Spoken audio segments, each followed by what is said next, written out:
porter les bleus comme le maillot du PSG. Mais Jésus-Christ est mon DG. Il m'a pardonné tous mes péchés. Si j'arrête de rapper, ce serait pour le prêcher. Actuellement, je me trouve dans la fosse. Mais comme Daniel, j'y confondrais. En prouvant que ma réalité est fausse et que ce sont ces promesses qui sont vraies. Les gens me courber comme l'ont fait nos devanciers. Même si la terre s'arrêtait de tourner, lâche pas l'affaire, continue d'avant. Ces moments de désert sont juste faits pour s'entraîner. Dans ces moments, il ne faut pas hiberner. Si dans ta vie tu mets Dieu en premier, il ne te laissera jamais finir dernier. Les gens qui parlent derrière calculent pas tout ce qu'ils disaient faux. Moi, tous ceux qui brassent de l'air, je m'en sers de clim quand il fait chaud. Non, non, ne les écoute pas, ta destinée les surprendra comme une bombe à retardement. Et je déclare que les assauts de l'enfer contre ta vie échoueront lamentablement. Oui, tous ceux qui pensaient te connaître quand ils verront la puissance de Dieu agir en toi, ils reconnaîtront qu'ils ne t'ont jamais connu. Toi qui te faisais poursuivre dans les rêves, déclare que tu seras le pire cauchemar des démons. Que tu sois au Canada, en Côte d'Ivoire ou en France, je déclare que par son esprit tes faiblesses se renforcent. Et tous ceux qui viendront te combattre en te faisant des croche-pattes finiront avec au minimum une entorse. C'est Christ en moi qu'il faut imiter pour que Dieu te glorifie, on marche dans l'humilité. Même si certains m'ont fait du mal en toute impunité, comment Dieu me conduira demain, j'en ai aucune idée. Levons-nous et marchons tous dans l'unité, que chacun retrouve avec Dieu une profonde intimité. On dit avoir la foi, mais le manque de bons résultats n'est qu'effectivement la preuve de notre incrédulité. Prie, prie, accroche-toi, tu es un stratiote. Lâche pas l'affaire, tu es un stratiote. Continue d'avancer, tu es un stratiote. Prie, prie, accroche-toi, tu es un stratiote. Lâche pas l'affaire, tu es un stratiote. Continue d'avancer, tu es un stratiote.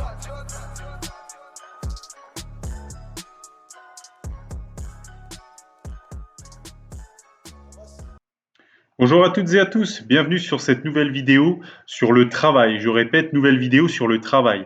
Alors merci au psalmiste sur sa musique sur le stratiote, donc contenu que vous pouvez retrouver bien entendu sur YouTube.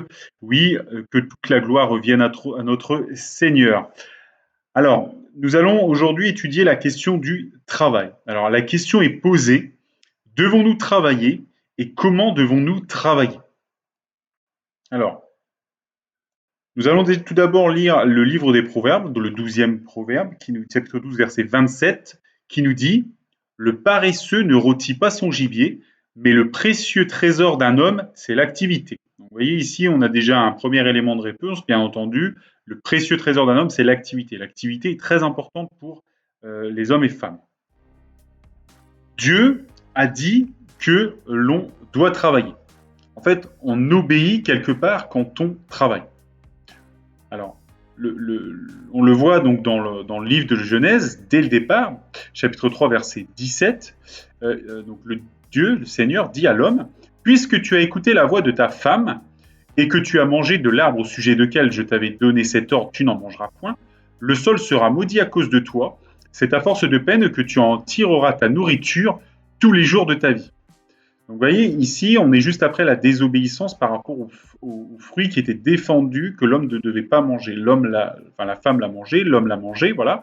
Et ce qui en a découlé, c'est que, vous voyez, le Seigneur, il y a eu une punition. Le Seigneur a dit, tu n'en mangeras point, le sol sera maudit à cause de toi, et voilà, tu en tireras ta nourriture tous les jours de ta vie, mais à force de peine. C'est-à-dire qu'il va falloir travailler pour pouvoir se nourrir. Voilà. Donc, vous voyez, dès le départ, principe du Seigneur, nous devrons, nous qui sommes de conditions humaines, nous devrons travailler. Voilà.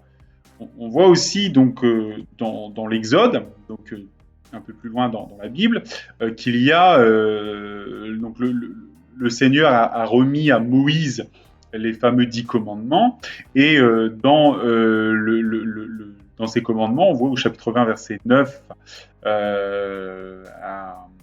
chapitre 20, verset 9 à 11, nous est dit « Tu travailleras 6 jours et tu feras tout ton ouvrage, mais le 7e jour est le jour du repos de l'Éternel ton Dieu. Tu ne feras aucun ouvrage, ni toi, ni ton fils, ni ta fille, ni ton serviteur, ni ta servante, ni ton bétail, ni l'étranger qui est dans tes portes. Car en 6 jours l'Éternel a fait les cieux, la terre et la mer, et tout ce qui est contenu, et il s'est reposé le 7e jour. C'est pourquoi l'Éternel a béni le jour du repos et l'a sanctifié. » Vous voyez, le Seigneur a travaillé 6 jours et s'est reposé le 7e jour, et de même, nous devons travailler 6 jours, et en 6 jours, on doit faire tout notre ouvrage, toute notre activité, et ensuite, on doit se reposer. Voilà ce qu'a dit le Seigneur dans les 10 commandements en Exode, et Voilà, bien entendu, ça a été complété avec le Seigneur Jésus. Mais en tout cas, vous voyez, un des principes, c'est, bien entendu, le travail. Je reviens donc sur les Proverbes, chapitre 6, versets 6 à 11. Va vers la fourmi paresseuse, considère ses voies et devient sage. Elle n'a ni chef, ni inspecteur, ni maître. Elle prépare en été sa nourriture. Elle amasse pendant la moisson de quoi manger. Paresseux, jusqu'à quand seras-tu couché? Quand te lèveras-tu de ton sommeil? Un peu de sommeil, un peu d'assoupissement, un peu de croiser les mains pour dormir. Et la pauvreté te surprendra comme un rôdeur et la disette comme un homme en armes. Donc encore une fois, ici, une invitation à l'activité. Donc, le Seigneur, bien entendu, a rappelé l'importance du travail. Il est venu et il a travaillé lui-même. Le Seigneur Jésus est venu à travailler lui-même. Vous voyez, on le voit dans l'évangile de Luc, notamment, chapitre 2, versets 41-52. Il nous est dit, les parents de Jésus allaient chaque année à Jérusalem à la fête de Pâques. Lorsqu'il fut âgé de 12 ans, ils y montèrent selon la coutume de la fête. Puis, quand les jours furent écoulés et qu'ils s'en retournèrent, l'enfant Jésus resta à Jérusalem. Son père et sa mère ne s'en aperçurent pas. Croyant qu'il était avec leurs compagnons de voyage, ils firent une journée de chemin et le cherchèrent parmi leurs parents et leurs connaissances. Mais ne l'ayant pas trouvé, ils retournèrent à Jérusalem pour le chercher. Au bout de 3 jours, ils le trouvèrent dans le temple, assis au milieu des docteurs, les écoutant et les interrogeant. Tous ceux qui l'entendaient étaient frappés de son intelligence et de ses réponses. Quand ses parents le virent, ils furent saisis d'étonnement. Sa mère lui dit, « Mon enfant, pourquoi tu agis de la sorte avec nous? Voici, ton père et moi, nous te cherchions avec angoisse. » Il leur dit, « Pourquoi me cherchez-vous? Ne savez-vous pas qu'il faut que je m'occupe des affaires de mon père ?» Vous voyez, ici, question des affaires du père. Vous voyez, mais ils ne comprirent pas ce qu'il leur disait. Puis il descendit avec eux pour aller à Nazareth et il leur était soumis. Sa mère gardait toutes ces choses dans son cœur et Jésus croissait en sagesse, en stature et en grâce devant Dieu et devant les hommes. Vous voyez, il est ici question de s'occuper des affaires de son père. C'est-à-dire, encore une fois, c'est de l'activité, c'est du travail. Bien entendu, il devait bien entendu dispenser les enseignements de Dieu et bâtir les fondements bien entendu de la foi en Jésus-Christ, en lui-même, la foi en Dieu. Évangile de Jean, chapitre 5, verset 17. Mais Jésus leur répondit, « Mon Père agit jusqu'à présent, moi aussi j'agis. » Vous voyez, il est ici question d'action, il est ici question de travail, il est ici question d'activité. Vous voyez ?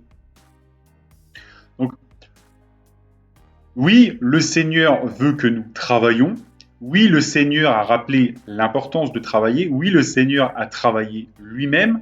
Et il faut savoir, dans la parole de Dieu, le travail est aussi synonyme de bénédiction. Vous voyez, on voit par exemple dans le livre des Proverbes, au chapitre 14, verset 23, on nous dit « Tout travail procure l'abondance, mais les paroles en l'air ne mènent qu'à la disette. » Proverbe chapitre 16, verset 3, « Recommande à l'Éternel tes œuvres et tes projets réussiront. » Vous voyez, le Seigneur, le Seigneur, il agit dans nos œuvres. Vous voyez, Proverbe chapitre 10, verset 4, « Celui qui agit d'une main lâche s'appauvrit, mais la main des diligents enrichit. » La main des diligents, c'est les gens qui agissent promptement, rapidement. Proverbe chapitre 12, verset 11, « Celui qui cultive son champ est rassasié de pain, mais celui qui poursuit des choses vaines est dépourvu de sens. » Ecclésiaste, chapitre 9, verset 10, « Tout ce que ta main trouve à faire avec ta force, fais-le, car il n'y a ni œuvre, ni pensée, ni science, ni sagesse dans le séjour des morts où tu vas. » Proverbe, chapitre 21, verset 25-26, « Les désirs du paresseux le tuent, parce que ses mains refusent de travailler. Tout le jour il éprouve des désirs, mais le juste donne sans parcimonie. » Proverbe, chapitre 13, verset 4, « L'âme du paresseux a des désirs qu'il ne peut satisfaire, mais l'âme des hommes diligents sera rassasiée. » Donc vous voyez, ici, bien entendu, il est question de travail, il est question d'utiliser ses mains, il est question d'activité pour avoir effectivement parce que c'est à cela que Dieu nous appelle et pour avoir en fait pour que Dieu soit avec nous et pour que Dieu bénisse quelque part nos œuvres, etc. Il nous demande, bien entendu, d'agir, de travailler. Alors, on va aller un peu plus loin. Maintenant qu'on a compris le travail que c'était important de travailler.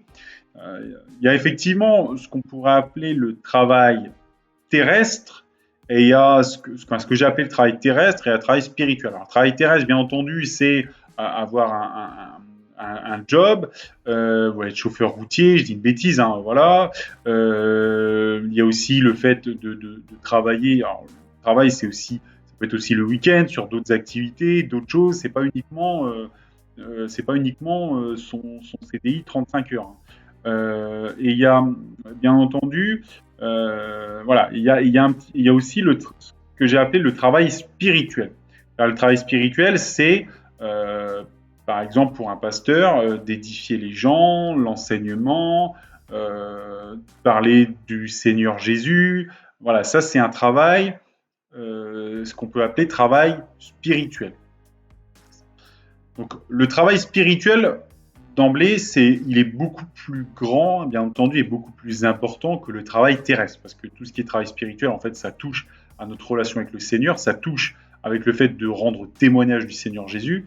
Donc oui, c'est le travail le plus important, parce que bien entendu, le Seigneur Jésus nous l'a dit, que sert-il à un homme de gagner tout le monde s'il perdait son âme? Que donnerait un homme en échange de son âme? Et c'est dans le travail spirituel qu'en fait on gagne des âmes et qu'on est proche du Seigneur et donc du coup on est sauvé. Voilà. Cependant, le travail spirituel est assisté en fait du travail temporel. Je vous prends un exemple. Un pasteur, il donne des leçons spirituelles, il passe du temps dans les Écritures, il passe du temps dans la prière, il nous exhorte, etc., etc. Et en échange, on doit lui faire part d'une partie de nos biens temporels en échange de ses enseignements et de son travail. Parce que bien entendu, pendant qu'il est dans le travail spirituel, il ne peut pas faire d'autre chose et il y passe beaucoup de temps, c'est important, et donc du coup, il faut bien que nous puissions l'assister. Voilà. Alors après, c'est pas une règle absolue, mais c'est pour vous donner un exemple. Voilà. Vous voyez, le Seigneur Jésus nous l'a dit, Évangile de Jean, chapitre 6, verset 27, nous a vraiment dit « Travaillez, non pour la nourriture qui périt, mais pour celle qui subsiste pour la vie éternelle, et que le Fils de l'homme vous donnera, car c'est lui que le Père, que Dieu a marqué de son sceau. » Donc vous voyez, il faut travailler avant tout pour ce qui va subsister pour la vie éternelle. Donc vraiment, c'est pour ça que je dis que le travail le plus grand, c'est bien entendu le travail spirituel. Mais quand on travaille temporellement et qu'on donne nos biens quelque part pour un pasteur, pour l'édification, pour l'aide de l'Église par exemple, ou autre chose, en fait, quelque part, aux pauvres, etc., quelque part, on est en train de travailler spirituellement avec le travail qu'on a fait matériellement. Donc si vous voulez, l'un est complémentaire de l'autre. Alors, deuxième épître aux Thessaloniciens, chapitre 3, versets 7 à 9. Vous savez vous-même comment il faut nous imiter, car nous n'avons pas vécu parmi vous dans le désordre, nous n'avons mangé gratuitement le pain de personne, mais dans le travail et dans la peine, nous avons été nuit et jour à l'œuvre pour n'être à charge à aucun de vous. Vous voyez là, c'était l'apôtre Paul qui disait par le Saint-Esprit que il fallait qu'il n'a pas travaillé dans le désordre, enfin qu'il n'a pas été dans le désordre, qu'il a été dans le travail, qu'il a travaillé pour être à charge à personne en fait, pour assumer lui-même ses propres besoins et donc du coup en plus travailler spirituellement, travailler voilà à la diffusion de l'évangile. Épître aux Éphésiens, chapitre 4, verset 28. Que celui qui dérobait ne dérobe plus, mais plutôt qu'il travaille en faisant de ses mains ce qui est bien, pour avoir de quoi donner à celui qui est dans le besoin. Donc, vous voyez encore un exemple ici on a un travail temporel. Voilà, en gros, il dit arrêtez de voler, travaillez, faites ce qui est bien, et comme ça, vous pourrez avoir à donner celui qui est dans le besoin. Vous voyez, donc en fait, on va pouvoir aider nos frères et sœurs, aider les pauvres. Voilà, donc c'est un peu une exhortation à travailler et à aider. Vous voyez, donc c'est pour ça qu'en fin de compte, on travaille non pour la nourriture, pour ce qui périt, mais pour un trésor inestimable dans le ciel. Voilà. Et c'est pour ça, c'est le travail, ce que j'ai appelé, entre guillemets, le travail spirituel. Épître aux Colossiens, chapitre 3, verset 17, « Et quoi que vous fassiez, en parole ou en œuvre, faites tout au nom du Seigneur Jésus-Christ, en rendant par lui des actions de grâce à Dieu le Père. » C'est-à-dire que même dans notre travail qu'on fait, finalement, travail temporel, ce qu'on fait dans nos œuvres, etc., faites tout au nom du Seigneur Jésus, donc du coup, on travaille quelque part toujours au nom du Seigneur Jésus. C'est des exemples très concrets, c'est-à-dire que dans les affaires, il faut ne pas user de fraude, pas user de cupidité, non, il faut rester droit dans ses bottes, etc. Vous voyez, c'est des manières aussi de travailler pour que le temporel soit toujours au service du spirituel. Et peut-être qu'un jour, des gens vous diront comment ça se fait que vous êtes comme ça dans les affaires, j'ai rencontré des gens, ils n'étaient pas honnêtes, tout ça, vous êtes honnête, et là, du coup, c'est des occasions finalement de témoigner du Seigneur Jésus. Et comme vous respectez les enseignements du Seigneur, du coup, ils entendront parler du Seigneur. Donc, vous voyez, quelque part, le travail terrestre peut être aussi au service du travail spirituel. Vous voyez, vraiment dans tout un tas d'aspects. C'est pour ça que faites tout au nom du Seigneur Jésus. Premier épître aux Corinthiens, chapitre 10, verset 31, « Soit donc que vous mangiez, soit que vous buviez, soit que vous fassiez quelque autre chose, faites tout pour la gloire de Dieu. » Épître aux Colossiens, chapitre 3, verset 23, « Tout ce que vous faites, faites-le de bon cœur, comme pour le Seigneur et non pour des hommes. » Vous voyez, vraiment, dans le travail, il y a vraiment, le Seigneur, c'est ce qu'il veut qu'on fasse, il veut qu'on travaille, il y a vraiment la bénédiction dans notre travail. Il faut vraiment, bien entendu, toujours avoir cette idée de, voilà, je suis là, je travaille, parce que le Seigneur a dit que je devais travailler, prendre de la joie finalement dans son travail, et aussi voir plus loin que le travail de ce que je fais à cet instant T. C'est comment je travaille, est-ce que le Seigneur est toujours dans mes valeurs, dans mon travail, etc. Vous voyez, les valeurs du Seigneur sont toujours dans mon travail, dans ma manière d'agir, et est-ce que finalement tout mon travail temporel sert à une cause plus grande, bien entendu, à la cause du Seigneur, à la cause spirituelle. Donc vraiment, au-delà finalement de travailler, il y a vraiment tout cet aspect-là qui doit nous toucher en tant qu'enfant de Dieu et auquel il faut qu'on fasse attention. Voilà, donc et j'ai vraiment voulu faire aussi cette vidéo parce que c'est vrai que aujourd'hui, on a beaucoup de personnes qui commencent à peut-être plus travailler, à rester chez eux, à se poser des questions en disant voilà, finalement, il y a beaucoup d'aides, il y a le chômage, il y a plein de... Alors, c'est pas un problème d'être à un moment donné au chômage, mais à un moment donné, il faut retourner travailler. Il faut travailler, il faut utiliser nos mains. Et rappelez-vous quand même que c'est dans le travail qu'on peut aussi rencontrer des nouvelles personnes, etc. Donc, qui peuvent apprendre à nous connaître, qu'on peut leur parler, rendre témoignage. Encore une fois, vous voyez, donc voilà, donc tout ça est important parce qu'on vit de plus en plus dans un pays social où il y a de plus en plus d'aides et les gens maintenant, surtout peut-être la nouvelle génération, enfin je ne sais pas, mais où ils réfléchissent plus trop à travailler et à peut-être faire autre chose et à gagner leur argent autrement. Voilà, donc c'est un peu dommage et nous c'est pas en tout cas ce que nous appelle le Seigneur, parce qu'il nous dit bien travailler de vos mains. Voilà. Bon. On va prendre un exemple de travail qui a bien entendu dans la Bible. Vous voyez, le modèle, toujours les exemples sont donnés dans la Bible. On voit dans des Actes des Apôtres, chapitre 18, versets 1 à 7. Donc, on a un exemple de travail. Donc après cela, Paul partit d'Athènes et se rendit à Corinthe. Il y trouva un juif nommé Aquilas, originaire du Pont, récemment arrivé d'Italie avec sa femme Priscilla, parce que Claude avait ordonné à tous les Juifs de sortir de Rome. Il se lia avec eux. Et comme il avait le même métier, il demeura chez eux, il travailla, ils étaient faiseurs de tentes. Paul discourait dans la synagogue chaque sabbat, il persuadait des Juifs et des Grecs. Mais quand Silas et Timothée furent arrivés de la Macédoine, il se donna tout entier à la parole, attestant aux Juifs que Jésus était le Christ. Les Juifs faisaient alors opposition, et se livrant à des injures, Paul secoua ses vêtements et leur dit que votre sang retombe sur votre tête, j'en suis pur, dès maintenant j'irai vers les païens. Et sortant de là, il entra chez un nommé Justus, homme craignant Dieu, et dont la maison était contiguë à la synagogue. Bon, donc là vous voyez, on a donc l'apôtre Paul, ce qu'il faisait, vous voyez, il était faiseur de tentes. C'est-à-dire qu'il faisait des tentes, il gagnait sa vie temporellement, entre guillemets, des biens pour assurer sa subsistance en travaillant. Et ensuite, il allait à l'église il allait à la synagogue, pardon, il allait à la synagogue prêcher chaque sabbat, chaque samedi.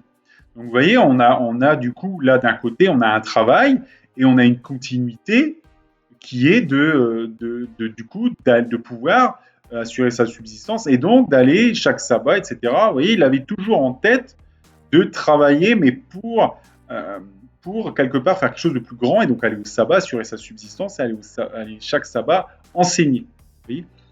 Et donc quand d'autres frères sont arrivés, vous voyez, il s'est dit, il se donna tout entier à la parole, attestant aux Juifs que Jésus était le Christ. Vous voyez, il s'est donné tout entier à la parole.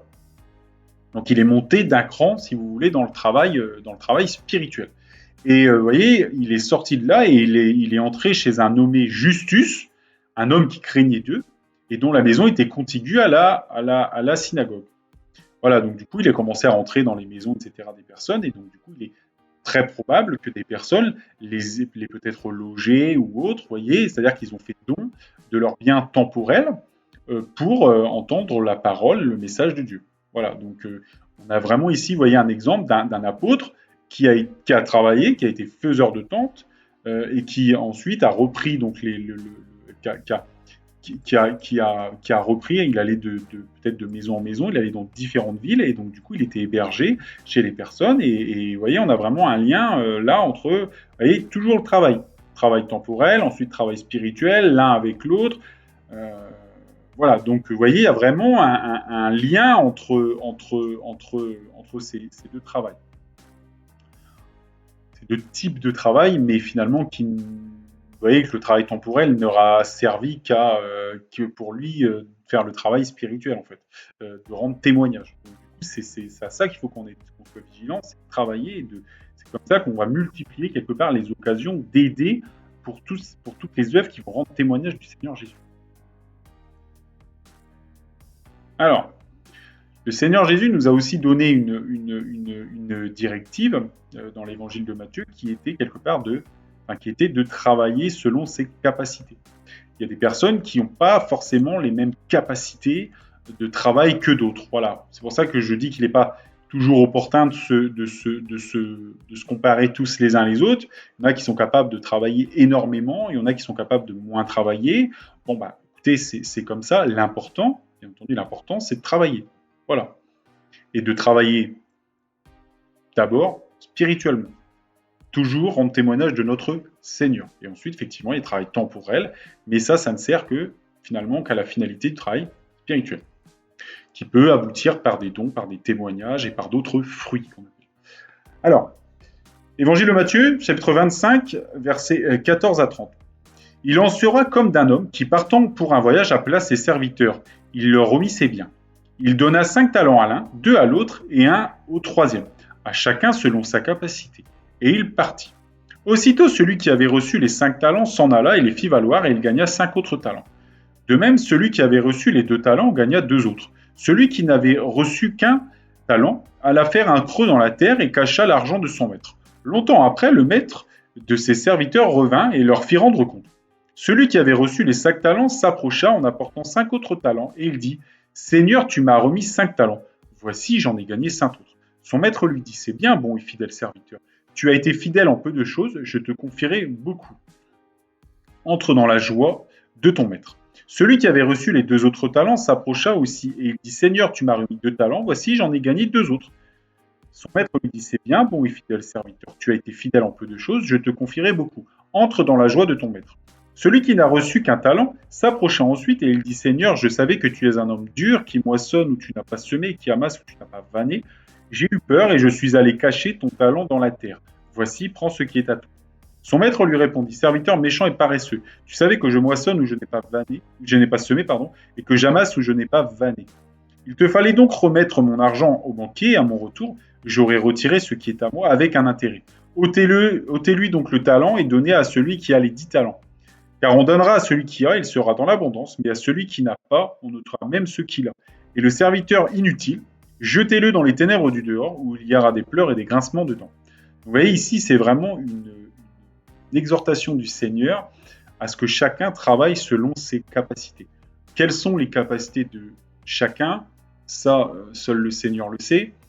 Mais en tout cas, il est important d'utiliser nos capacités, oui, pour le travail temporel et aussi pour, bien entendu, à plus forte raison, pour le travail spirituel. Voilà, donc du coup, parce que le Seigneur va nous demander compte.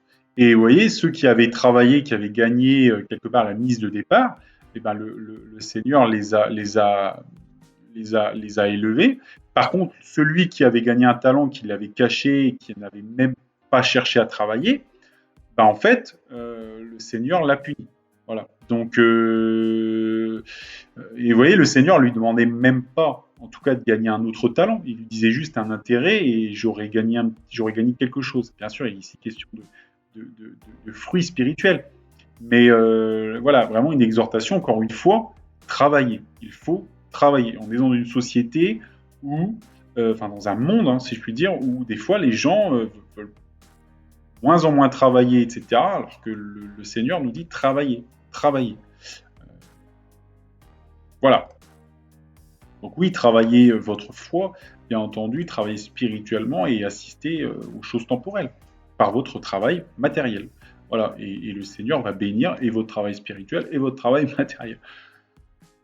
Puisque c'est sa promesse et qu'il est Dieu et qu'il accomplit ses promesses. Alléluia. Alors, j'aimerais finir un petit peu sur, par rapport au travail, qu'on peut travailler, oui, donc encore une fois matériellement, spirituellement, mais il y a certains métiers, et l'un et l'autre, parce qu'on peut faire les deux en même temps, mais il y a certains métiers qu'on ne peut pas faire. Nous, en tant que chrétiens, c'est pas possible. Nous, on ne peut pas. Alors, je sais que ça va peut-être faire crier certaines personnes, mais voilà. Après, écoutez, on est encore dans un pays avec des idées libres. On ne peut pas être chrétien et être un médecin en faisant de l'IVG. C'est pas possible parce qu'un des commandements est tu ne tueras point. Donc, on peut pas faire l'IVG. Voilà. On ne peut pas être militaire. On ne peut pas être militaire. Partir en guerre, voilà, c'est pas possible. Ensuite, le Seigneur, il dit qu'il faut pas, pas d'adultère. Donc, on peut pas, pour les femmes ou hommes, je sais pas comment on dit, on peut pas être prostitué. C'est pas possible. On peut pas, bien entendu, comme on n'a qu'un seul Dieu et qu'on sert lui seul, on peut pas avoir, on peut pas être sculpteur d'idoles. C'est pas possible.